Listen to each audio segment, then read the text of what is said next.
ಇಲ್ಲ, ನಾನು ಲೋಕಸಭೆ ಚುನಾವಣೆ ನಿಂತ್ಕೊಳ್ತಾ ಇಲ್ಲ, ಶ್ರೀರಾಮ್ ಸೇನೆ ನಿಂತ್ಕೊಳ್ಳೋದಿಲ್ಲ. ನಾವು ಮೋದಿ ಗೆಲ್ಲಿಸಿ ಭಾರತ ಉಳಿಸಿ ಅನ್ನುವಂಥ ಅಭಿಯಾನವನ್ನು ಪ್ರಾರಂಭ ಮಾಡಿದ್ದೀವಿ. ಇವತ್ತು ಕೋಲಾರಿನಲ್ಲಿ ಕಾರ್ಯಕ್ರಮ ಇದೆ, ಅದಕ್ಕೋಸ್ಕರನೇ ಬಂದೆ. ದೇವಸ್ಥಾನದ ಸಂಬಂಧ ಅದು ಬಾಂಬ್ ತಯಾರು ಮಾಡಿದ್ದನೇ ಕೂಡ ಬಹಳ ಯೋಜನೆ ಮಾಡಿ ತಯಾರು ಮಾಡಿದ್ದಾರೆ. ಒಬ್ಬನ ವ್ಯಕ್ತಿ ಅಲ್ಲ, ಇದರ ಹಿಂದೆ ಒಂದು ಸಂಘಟನೆ ಇದೆ, ಒಂದು ಗುಂಪಿದೆ ಅಂತ ಹೇಳ್ತಾ ಇದ್ದೀನಿ. ಇದನ್ನ ಸರ್ಕಾರ, ವಿರೋಧ ಪಕ್ಷದವರು ನೀವು ಬಾಯಿ ಮುಚ್ಕೊಂಡಿರ್ಬೇಕು. ಪೊಲೀಸ್ ಡಿಪಾರ್ಟ್ಮೆಂಟ್ಗೆ ಮುಕ್ತವಾದಂತಹ ಅವಕಾಶ ಕೊಡಿ. 24 ಗಂಟೆ ಒಳಗಡೆ ಒಳಗಡೆ ಹಾಕ್ತಾರೆ ಇಬ್ಬರನ್ನು ಅಂತನ್ನುವಂಥದ್ದು ಹೇಳ್ತಾ ನೋಡಿ. FSL ವರದಿ ತಿಳಿಸಕ್ಕಾಗೋದಿಲ್ಲ, ಇವರು ತಿಳಿಸ್ಬೋದು.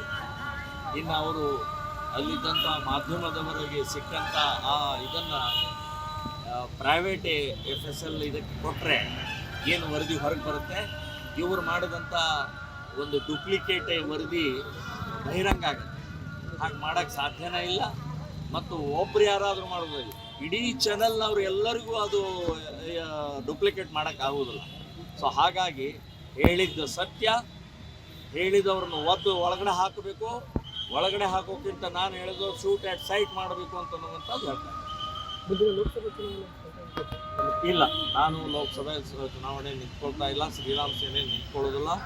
ನಾವು ಮೋದಿ ಗೆಲ್ಲಿಸಿ ಭಾರತ ಉಳಿಸಿ ಅನ್ನುವಂಥ ಅಭಿಯಾನವನ್ನು ಪ್ರಾರಂಭ ಮಾಡಿದ್ದೀವಿ. ಇವತ್ತು ಕೋಲಾರಿನಲ್ಲಿ ಕಾರ್ಯಕ್ರಮ ಇದೆ, ಅದಕ್ಕೋಸ್ಕರನೇ ಬಂದೆ. ದೇವಸ್ಥಾನದ ಸಂಬಂಧ